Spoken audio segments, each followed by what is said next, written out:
कहानी की शुरुआत होती है साल 1944 के फिनलैंड में, जहां दूसरा विश्व युद्ध अपने आखिरी दौर में था। जंग खत्म होने वाली थी और सभी देशों के फौजी अपने घर वापस लौट रहे थे। इसी वजह से नाजी सेना को भी फिनलैंड छोड़ने का आदेश मिला, लेकिन वो जाते जाते भी तबाही मचाने से पीछे नहीं हटे। वो अपने रास्ते में आने वाली सभी सड़कों, पुलों और बस्तियों को पूरी तरह से बर्बाद करते हुए आगे बढ़ रहे थे। इसी बीच हम फिनलैंड के घने जंगलों में कोरपी नाम के कमांडो को देखते हैं। कोरपी अब जंग के खून खराबे से थक चुका था और लड़ाई छोड़कर एक शांत जिंदगी जीना चाहता था। जंग खत्म होने के बाद वो अपने वफादार कुत्ते और घोड़े के साथ जंगल में अकेले रहने लगा। फिर एक दिन वो जंगल में घूम रहा था तो उसकी नजर नदी में चमकते हुए सोने के कुछ टुकड़ों पर पड़ी। ये देखते ही वो समझ गया कि नदी के आसपास जरूर कोई सोने की खदान मौजूद है। इसके बाद कोरपी हर दिन उस जगह जाने लगा और आसपास खुदाई शुरू कर दी। उसे इस बात की बिल्कुल परवाह नहीं थी कि ऊपर फाइटर प्लेन्स उड़ रहे हैं। कई दिनों की कड़ी मेहनत के बाद आखिरकार उसे एक गड्ढे में भारी मात्रा में सोना मिल गया। सोना देखते ही कोरपी की आंखों में खुशी के आंसू आ गए, क्योंकि वो जानता था कि अब उसकी जिंदगी पूरी तरह बदल सकती है। उसने इस सोने को अपने टेंट में छुपा दिया और पूरी रात जाग कर उसकी रखवाली करता रहा, क्योंकि उसे डर था कि कहीं कोई आकर उसका सोना न चुरा ले। अगली सुबह कोरपी ने सारा सोना एक बैग में भरा और अपने घोड़े पर सवार होकर वहाँ से निकल पड़ा। साथ ही उसका वफादार कुत्ता भी उसके पीछे पीछे चलने लगा। कुछ घंटों के सफर के बाद उसकी मुलाकात नाजी सेना के जनरल ब्रूनो से हुई, जो अपने सैनिकों के साथ आगे बढ़ रहा था। ब्रूनो के पास एक खतरनाक टैंक था और उनके साथ फिनलैंड की कई औरतें भी थी, जिन्हें नाजी सैनिक जबरदस्ती अपने साथ ले जा रहे थे। असल में ये सैनिक अपने जिस्म की भूख मिटाने के लिए उन औरतों का गलत फायदा उठाते थे। इसी दौरान हम वुल्फ नाम के एक नाजी सैनिक को देखते हैं, जो एक औरत के साथ जबरदस्ती कर रहा था। कोरपी ने ये सब अपनी आंखों से देखा, लेकिन वो किसी मुसीबत में नहीं फंसना चाहता था, तो वो ब्रूनो और उसके साथियों को अनदेखा करके आगे बढ़ने लगा। कुछ ही पलों में वुल्फ ने कोरपी को मारने के लिए अपनी बंदूक उठाई, मगर ब्रूनो ने उसे रोक दिया। उसके मुताबिक ये बूढ़ा आदमी वैसे ही अपनी मौत के बहुत करीब है। थोड़ी दूर जाने के बाद कोरपी को रास्ते में कई लाशें दिखाई दी। इन सब के कातिल नाजी सैनिक ही थे, लेकिन कोरपी को इनसे कोई फर्क नहीं पड़ा, क्योंकि युद्ध के दौरान उसने भी कई लोगों को इसी तरह बेरहमी से मारा था। अब आगे बढ़ने पर कोरपी को एक ट्रक दिखाई दिया जिसमें 4 नाजी सैनिक मौजूद थे। उन्होंने कोरपी को घोड़े से उतरने को कहा। तभी उनकी नजर कोरपी के बैग पर पड़ी। उन्होंने शक के आधार पर बैग खोला और उसमें सोना देखकर सभी दंग रह गए। तब कोरपी समझ गया कि ये लोग उसका सोना लूटकर उसे मार डालेंगे, इसीलिए उसने सबसे पहले अपने कुत्ते से भागने को कहा। उसे भागते हुए देखकर एक सैनिक ने कुत्ते पर गोलियां चला दी, मगर वो जैसे तैसे भाग निकला। इसके बाद एक सैनिक ने कोरपी पर गोली चलाने की कोशिश की, पर तभी कोरपी ने अपना चाकू निकालकर उसके सर में दे मारा, जिससे उसकी मौके पर ही मौत हो गई। अब बाकी सैनिकों ने भी उस पर हमला बोल दिया, लेकिन कोरपी ने अपने चाकू की मदद से एक एक करके उन्हें मौत के घाट उतार दिया। साथ ही उसने एक सैनिक को ढाल बनाया ताकि वो गोलियों से बच सके। तभी बचे हुए एक सैनिक ने उसे पीछे से पकड़ने की कोशिश की, तो कोरपी ने उसके हाथ को मरोड़कर उसकी गन से ही उसे गोली मार दी। इधर ब्रूनो और उसके साथियों को जब गोलियों की आवाज सुनाई दी तो वो उसे देखने के लिए वापस पीछे गए, लेकिन तब तक तो कोरपी वहाँ से जा चुका था। तभी ब्रूनो ने देखा कि उसके सैनिकों की पूरी टुकड़ी को किसी ने मार दिया है। उसी समय उसे एक सैनिक की जेब में सोने का टुकड़ा दिखाई दिया, तो वो समझ गया कि उसके साथियों को उसी बूढ़े आदमी ने मारा है और उसके पास ढेर सारा सोना है। अब ब्रूनो ने भी कोरपी का पीछा करने का फैसला कर लिया। थोड़ी देर बाद उसे रास्ते में कोरपी दिखाई दिया और वो तुरंत अपने टैंक से कोरपी पर गोलियां चलाने लगा। ये देखकर कोरपी ने भी अपने घोड़े की रफ्तार बढ़ा दी और जल्दी से वहाँ से निकलने लगा। इसी चक्कर में कोरपी एक माइन फील्ड में जा पहुँचा, जहाँ नाजी सैनिकों ने ढेर सारी माइन बिछाई हुई थी। उसी पल ब्रूनो ने अपने साथियों को शूट करने से मना कर दिया और हंसते हुए कहा कि ये बूढ़ा आदमी कुछ ही पलों में खुद ही ब्लास्ट हो जाएगा। तभी अचानक कोरपी के घोड़े ने एक माइन पर पैर रख दिया, जिससे वहाँ पर जबरदस्त धमाका हो गया और कोरपी बुरी तरह घायल हो गया। इस धमाके में उसके घोड़े ने अपनी जान गंवा दी। फिर ब्रूनो ने वहाँ आकर देखा कि कोरपी अपना सोना उठाकर बैग में रख रहा था, लेकिन वो वहीं रुक गया और कोरपी को देखता रहा। सच तो ये था कि वो सोना उठाने के लिए माइनफील्ड में जाने का खतरा मोल नहीं लेना चाहता था, इसीलिए वो कोरपी के मरने का इंतजार करने लगा। अब जैसे ही कोरपी ने सोना उठाया तो ब्रूनो ने अपने सैनिकों को कोरपी को मारने का आदेश दे दिया, लेकिन कोरपी भी कोई ऐरा गैरा फौजी नहीं था। उसने सोने के साथ एक पत्थर उठाया और सीधा एक माइन पर निशाना लगाया, जिससे वहाँ जबरदस्त धमाका हुआ। ब्लास्ट के धुएं का फायदा उठाकर कोरपी वहीं छुप गया। अब नाजी सैनिक उसे मारने के लिए धुएं में गोलियां चलाने लगे, लेकिन कोरपी एक ढाल की मदद से बचता चला गया। थोड़ी देर बाद ब्रूनो ने एक सैनिक को भेजा कि देख क्या बुड्ढा मरा या नहीं, लेकिन तभी एक माइन उड़ती हुई फौजी के करीब आकर गिरी और उसकी मौके पर ही मौत हो गई। अब ब्रूनो ने 2 और सैनिकों को वहाँ भेजा, लेकिन वो भी माइन के धमाकों में मारे गए। फिर जैसे ही धुआं साफ हुआ तो वो समझ गए कि कोरपी वहाँ से भाग गया है।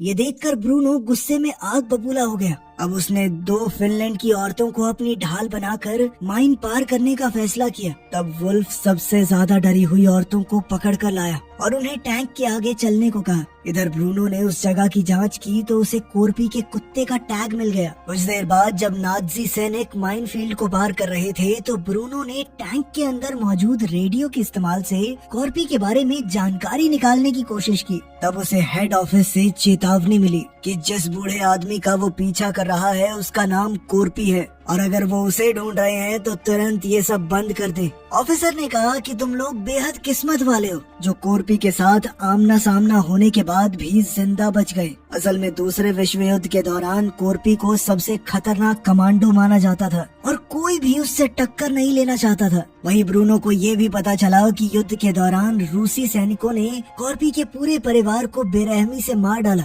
अपने परिवार को खोने के बाद कोरपी बिल्कुल बदल चुका था। वो इतना खतरनाक हो गया था कि उसने अपने सीनियर अफसरों के आदेश तक नहीं माने। आखिर में हालात ऐसे हो गए कि वो अकेला ही जंगल में रूसी सैनिकों का शिकार करने लगा। तब से लेकर अब तक कोरपी अकेले 300 से ज्यादा रूसी सैनिकों को मौत के घाट उतार चुका है। अंत में ऑफिसर ने ब्रूनो से साफ शब्दों में कहा कि ज्यादातर लोग कोरपी को अमर मानते हैं और उसके पीछे जाना खुद मौत को दावत देने के बराबर है। लेकिन ब्रूनो को इस चेतावनी से ज्यादा फर्क नहीं पड़ा। उसने कोरपी का पीछा जारी रखने का फैसला किया। असल में नाजी सेना को युद्ध हारने के बाद बहुत कड़ी सजा मिलने वाली थी और ब्रूनो अब उस सोने के दम पर रिश्वत खिला के अपनी सजा से बचना चाहता था। इसी लालच की वजह से वो किसी भी कीमत पर कोरपी से सोना छीनना चाहता है। तभी हम कहानी में वापस कोरपी को देखते हैं। रास्ते में उसे एक जला हुआ ट्रक दिखाई दिया और वो वहीं ट्रक के पीछे लेटकर छुप गया। उसने अपने शरीर में फंसी गोलियों को चाकू की मदद से निकाला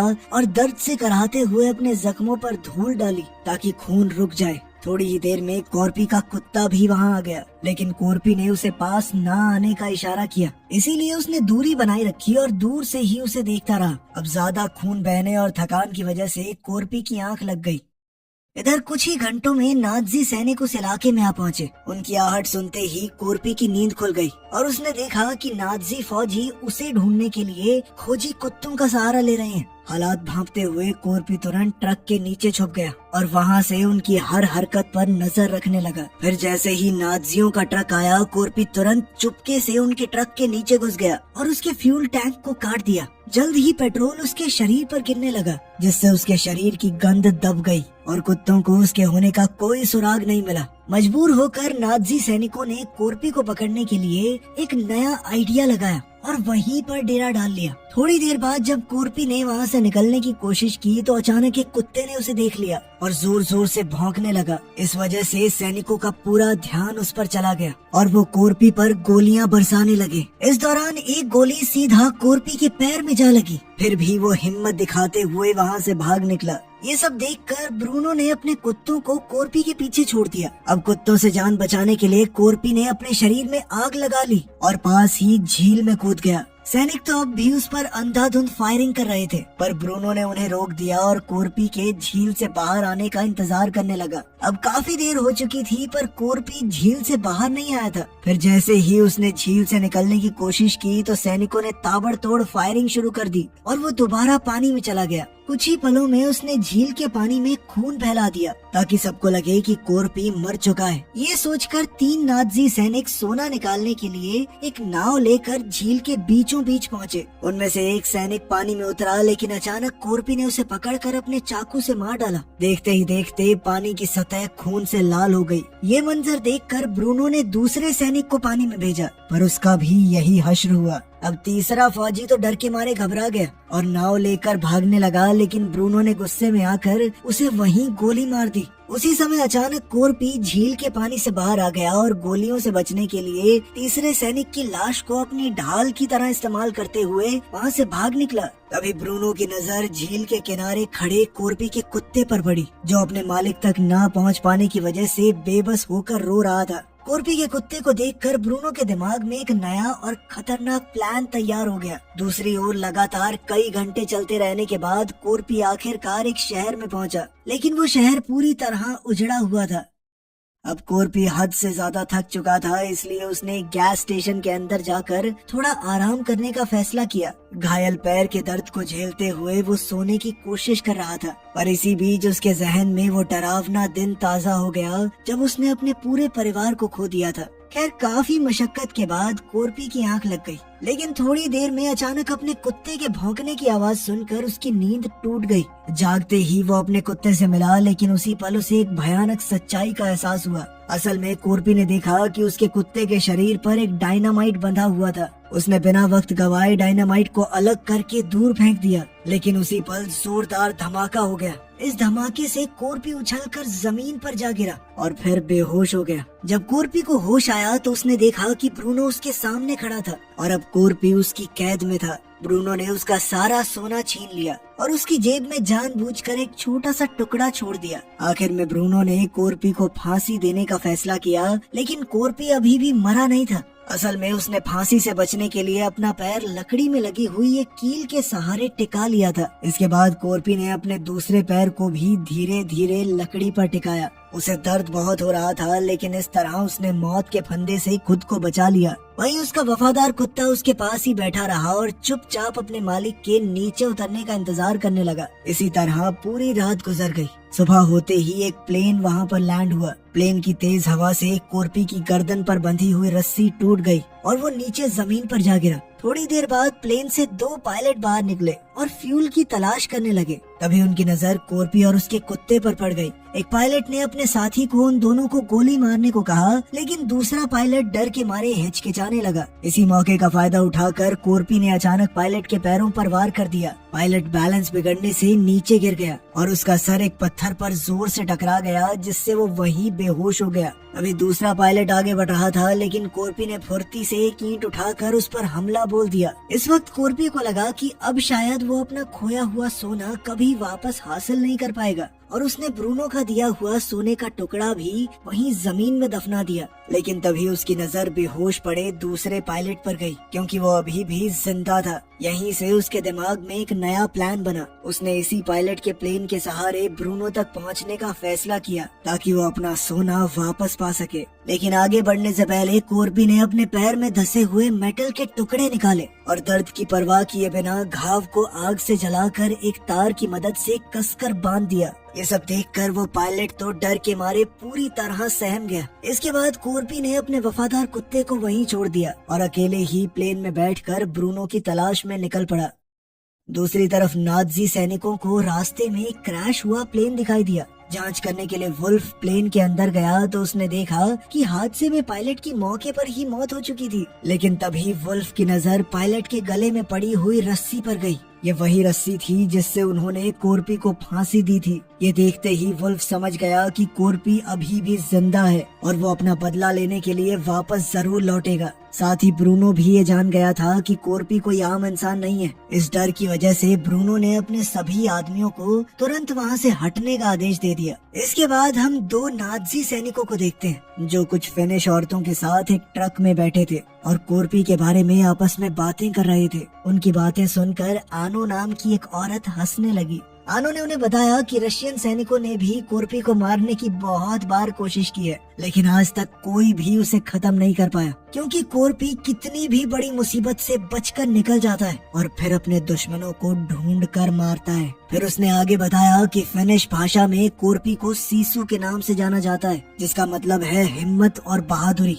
और अब वही सीसू उन सब का अंत करेगा। ये कहते हुए उसके चेहरे पर एक अजीब सी खुशी नजर आ रही थी। तभी अचानक कोरपी ने एक सैनिक पर हमला कर दिया और उसे मारकर ट्रक से नीचे फेंक दिया। जब दूसरा सैनिक बाहर झांकने आया तो कोर्पी ने उसे भी पकड़कर नीचे घसीट लिया, जिससे वो टैंक के नीचे आकर कीड़े की तरह कुचला गया। इधर आनो ने मरे हुए सैनिक का हथियार उठाने की कोशिश की, लेकिन तभी कोर्पी ट्रक के अंदर आ गया। वहाँ अपने देश की औरतों को देखकर वो समझ गया कि नाज़ियों ने उन्हें जबरदस्ती कैद करके रखा हुआ है और वो सभी बेगुनाह हैं। इसलिए कोर्पी ने उन्हें हथियार सौंप दिए। इसके बाद वो ट्रक की छत पर चढ़ गया और ड्राइवर को मारकर नीचे फेंक दिया। अब उसने आनो से ट्रक चलाने को कहा ताकि वो उसकी मदद कर सके। इसके बाद आनो ट्रक को टैंक के करीब ले जा रही थी, लेकिन टैंक में मौजूद लोगों को शक हो गया। इसीलिए सभी औरतों ने मरे हुए सैनिकों की बॉडी का इस्तेमाल किया ताकि किसी को भी सच्चाई का पता न लग जाए। इसके बाद आनो अपना ट्रक दूसरे ट्रक के पास ले गई। वहाँ सभी औरतों ने ट्रक में मौजूद सैनिकों पर अंधाधुंध फायरिंग करके उन्हें बुरी तरह मार डाला। साथ ही उन्होंने ट्रक के ड्राइवर को भी गोली मार दी, जिससे वो ट्रक अपने आप सड़क से नीचे उतर गया। दूसरी तरफ कोर्पी टैंक का गेट तोड़ने की कोशिश कर रहा था। तभी ब्रूनो ने अचानक टैंक को रोक दिया, जिससे कोर्पी नीचे गिर गया। ये देखकर वुल्फ कोर्पी को जान से मारने के लिए टैंक से बाहर आ गया, लेकिन कोर्पी जल्दी से वापस टैंक पर चढ़ गया और उसकी वुल्फ के साथ जबरदस्त लड़ाई छिड़ गई। इस दौरान दोनों जमीन पर गिर गए और अब टैंक के अंदर सिर्फ ब्रूनो और शर्ट्स नाम का एक सैनिक बचा था। वो सैनिक अपनी जान बचाकर वहाँ से भागने की कोशिश कर रहा था। इधर कोर्पी ने वुल्फ को मार मार के उसकी हड्डी पसली एक कर दी, लेकिन इससे पहले कोर्पी उसे जान से मार पाता, तभी वहाँ एक बाइक पर दो नाज़ी सैनिक आ गए। उन दोनों ने कोर्पी को देखते ही पहचान लिया और वो डर के मारे वहाँ से भाग निकले। हैरानी की बात ये थी कि कोर्पी ने वुल्फ को मारा नहीं, जिंदा छोड़ दिया और वो खुद बाइक लेकर टैंक का पीछा करने के लिए निकल पड़ा। यहाँ वुल्फ भी यही सोच रहा था कि उस हैवान ने मुझे जिंदा छोड़ दिया। लेकिन कुछ ही देर में फिनिश औरतें वुल्फ से बदला लेने के लिए वहाँ पहुँची। इसी बीच ब्रूनो की मुलाकात एक पायलट से हुई और उसने उसके प्लेन से भागने का प्लान बनाया। तब पायलट ने उसे बताया कि मेरे प्लेन में सिर्फ एक इंसान के बैठने की जगह है। ये सुनते ही ब्रूनो ने बेरहमी से अपने ही साथी शर्ट्स को गोली मार दी और खुद प्लेन में बैठकर वहाँ से भाग निकला। लेकिन तभी अचानक कोर्पी वहाँ आ पहुँचा और उसने प्लेन पर धुआंधार फायरिंग शुरू कर दी। जैसे ही प्लेन टेक ऑफ करने लगा, कोर्पी तुरंत प्लेन के बिल्कुल नीचे पहुँच गया और उसने अपनी एक छोटी कुल्हाड़ी की मदद से उसे पकड़ लिया। उधर ऊपर बैठे ब्रूनो को लग रहा था कि वो कोर्पी को पीछे छोड़ाए, लेकिन कोर्पी बिना वक्त गवाए प्लेन के पहिए को पकड़कर उसी रास्ते से अंदर घुस गया और सीधा बॉम्ब रूम के फ्लोर तक पहुंच गया। तभी अंदर से आने वाली आवाजों को सुनकर ब्रूनो को शक होने लगा, पर पायलट कहने लगा कि प्लेन बहुत पुराना है, इसीलिए ऐसी आवाजें आती रहती हैं। लेकिन इसके बाद भी ब्रूनो का शक कम नहीं हुआ। सच जानने के लिए उसने खुद बॉम्ब रूम की तरफ जाने का फैसला किया। फिर जैसे ही दरवाजा खुला तो अचानक कोर्पी ने उस पर झपट्टा मार दिया और देखते ही देखते दोनों के बीच में भयानक फाइट शुरू हो गई। अपने गहरे जख्मों की वजह से कोर्पी कमजोर पड़ रहा था और ब्रूनो उस पर भारी पड़ रहा था, लेकिन कोर्पी हार मानने को तैयार नहीं था। इसी बीच ब्रूनो ने उस पर एक मेटल बेल्ट से जोरदार हमला किया, पर कोर्पी ने उस बेल्ट को पकड़ लिया और उसे एक बम के साथ बांध दिया। अगले ही पल वो बॉम्ब प्लेन से नीचे जा गिरा और उसके साथ ही ब्रूनो भी नीचे गिर गया और फिर एक जबरदस्त ब्लास्ट के साथ ब्रूनो का खेल खत्म। अब कोर्पी थोड़ी देर के लिए तो सुकून चाहता था, लेकिन तभी प्लेन का कंट्रोल बिगड़ने लगा और वो तेजी से नीचे की तरफ झुक रहा था। तब जाकर कोर्पी को एहसास हुआ कि ब्रूनो से लड़ते वक्त पायलट को भी गोली लग गई थी, जिस वजह से उसकी मौत हो गई। अब कोर्पी के पास बचने का कोई चारा नहीं था। उसने अपना सोना मजबूती से पकड़ लिया और अपनी मौत के लिए तैयार रहा। कुछ ही पलों में प्लेन सीधा एक दलदल में जाकर क्रैश हो गया। इसी दौरान फिनिश यूनिट के सैनिकों ने एक नाज़ी टैंक को अपनी तरफ बढ़ते हुए देखा और वो हमले के लिए तैयार हो गए। लेकिन थोड़ी ही देर में उन्होंने देखा कि टैंक के अंदर तो फिनिश औरतें हैं जो नाज़ी सैनिक वुल्फ को टैंक के ऊपर बांध कर ला रही हैं। दूसरी तरफ हमने देखा कि कोर्पी की जान तो बच गई, लेकिन वो दलदल में बुरी तरह फंस चुका था। अब वो अपनी उस छोटी कुल्हाड़ी की मदद से किसी तरह बाहर निकल आया। कुछ दिन बाद हम देखते हैं कि वो अपने वफादार कुत्ते के साथ हेलसिंकी बैंक में जा पहुंचा। कोर्पी को देखकर बैंक के अंदर के लोग काफी घबरा गए, लेकिन कोर्पी ने किसी पर ध्यान नहीं दिया। वो सीधा काउंटर पर गया और सोने के एक टुकड़े को डेस्क पर रख दिया और दमदार आवाज में पूछा कि इसके कितने पैसे मिलेंगे। वीडियो पसंद आई तो लाइक कर देना, चैनल को सब्सक्राइब कर लेना। मिलते हैं अगली वीडियो में।